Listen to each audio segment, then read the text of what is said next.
Alloh taoloning o'zi rahim qilsin. Sizlarga bir tuya, ilon va Bilol roziyallohu anhuning voqealarini aytib beraman.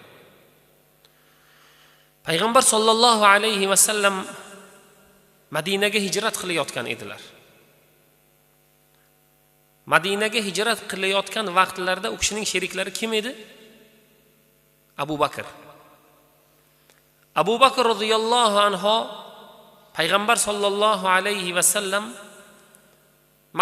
Madinaga hijrat qilyaptilar. Makka ahli tutib Rasulullohni o'ldirmoqchi.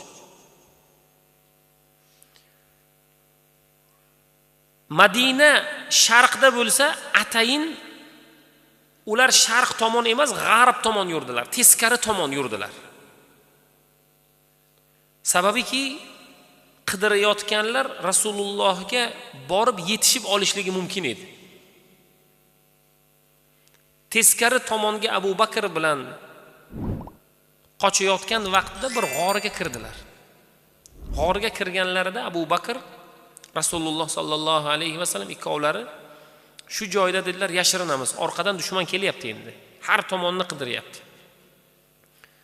Shunda yashirinsalar, Abu Bakr roziyallohu anhu pastga qarasalar, bellarigacha yashiringan oyoqlari ko'rinyapti. Yashiringan joylarida.